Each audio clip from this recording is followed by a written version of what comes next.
Welcome back to The Explainer. Today, we're diving into something that's practically invisible, yet it's hiding right in plain sight. I'm talking about a silent emotional crisis lurking just behind those glossy retirement brochures, the sunny golf community ads, and those smiling financial commercials we see all the time. We spend literally decades obsessing over the financial transition of retirement, but almost nobody prepares for the massive psychological shift that comes with it. If I'm no longer needed, then who am I now? Wow, that really hits you, doesn't it? Millions of Americans have meticulously stress-tested their bank accounts for the exact day their alarm clock stops ringing. But here's the catch. They are completely caught off guard by the devastating psychological reality of that very first day of silence. You know, when the office emails just stop and the phone suddenly goes quiet? Think about the dream we've all been sold for decades. You work hard, you sacrifice, you save up, and then boom, you finally get to relax in endless leisure. Sounds great, right? Well, the unexpected reality is often much, much darker. For so many people, the very second they stop working, their entire life loses its structure.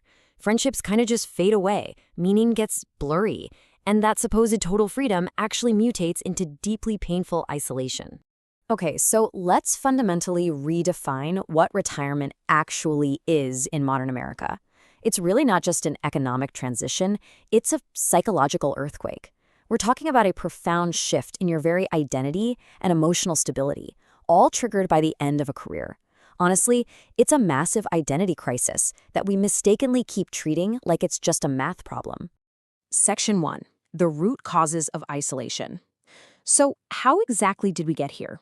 Let's deconstruct why Americans feel so profoundly disconnected today, starting with a society that's built entirely around productivity. When you really look at it, the paycheck is the absolute least of what we lose when we stop working. Seriously, think about it.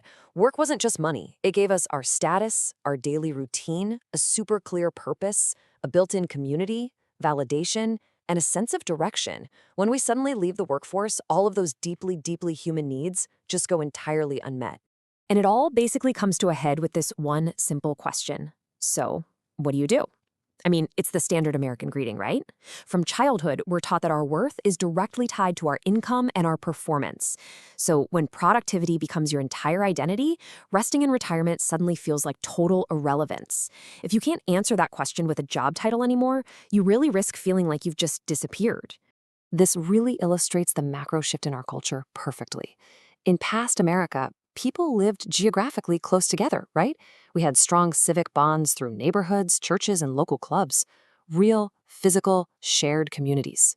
But in modern America, we've essentially replaced all of that with isolated, individualistic living. We're out in car-centric suburbs designed way more for privacy than for actual connection, and our interactions have become overwhelmingly screen-based. And that brings us to the screen-based world we live in now. Technology promised to connect humanity, but instead, it kind of delivered a social illusion. Retirees are left scrolling through endless highlight reels of other people traveling and smiling.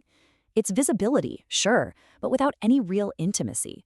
The emotional reality is that you can be constantly connected to a device 24/7, yet feel completely, utterly alone. It's a painful comparison trap that just severely intensifies that isolation. Section 2, the hidden emotional cost. Now let's shift our focus to the intense personal toll this takes on us and how going through retirement actually closely mimics the grieving process. Because here's the thing, loneliness isn't just sad, it is incredibly dangerous. The medical toll alone is absolutely staggering. We are biologically wired for connection. Without it, we're looking at dramatically increased risks of depression, rapid cognitive decline, higher rates of heart disease, and even premature death. Loneliness literally rewires the brain and directly threatens our physical survival. And this identity grief, it manifests in some pretty distinct ways. For men, identity in America is so often built entirely around work and achievement, so retiring can trigger this sudden emotional collapse and a total lack of purpose. For women, especially those who have spent decades as caregivers, they often face intense exhaustion and a delayed personal identity after serving others for so long. But at the end of the day, both men and women grieve the loss of their primary roles, facing a massive, echoing void of unrecognition. Section 3. Real American Scenarios. To truly wrap our heads around this, let's ground all this data in some empathy. We're going to walk through 3 highly relatable American retirement archetypes.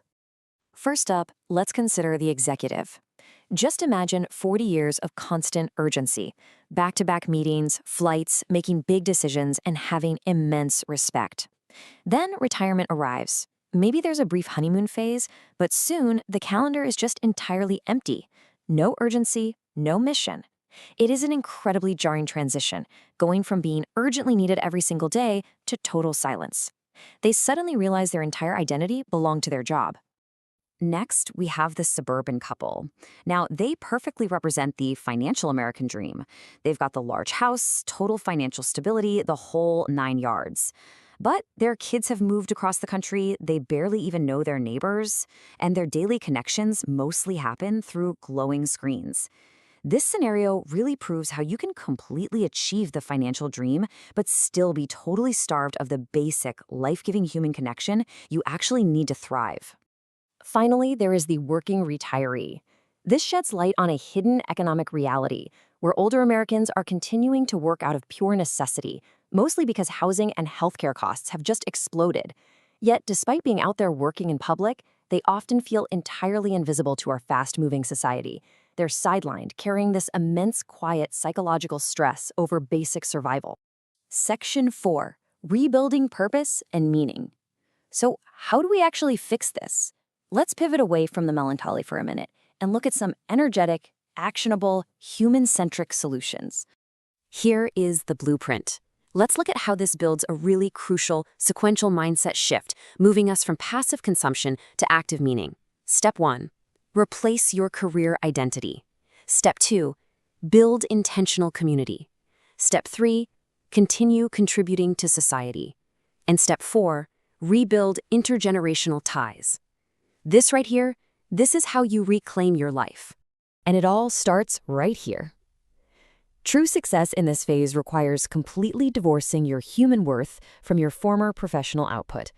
We literally have to stop asking the old question, what did I do, and start asking a brand new question, who do I want to become now? Because remember, purpose can and should evolve. You are vastly more than just your profession. Notice the word intentional there. In modern America, connection just rarely happens automatically anymore. You have to put in deliberate, active effort to build it. That means volunteering, joining local groups, seeking mentorship, engaging in faith communities, and really building those intergenerational friendships. You must actively discover your usefulness, because a deeply meaningful life is built through contribution, not just endless entertainment. And honestly, this completely redefines success. The real American dream shouldn't just be about financial security or sitting around in endless leisure. It's about waking up every single day, feeling connected, needed, peaceful, curious, and most importantly, alive. The most meaningful retirement isn't about escaping your life. It's about fully returning to your humanity and living with real intention. I want to leave you with this final, powerful question to think about. What actually makes a human life meaningful? At the end of life, people rarely look back and wish they'd answered a few more emails. They wish they had loved more deeply and connected more honestly. So I challenge you, stop preparing just your bank account and start preparing emotionally for the rest of your life. Thanks so much for joining me on this explainer, and keep pursuing that intentional meaning.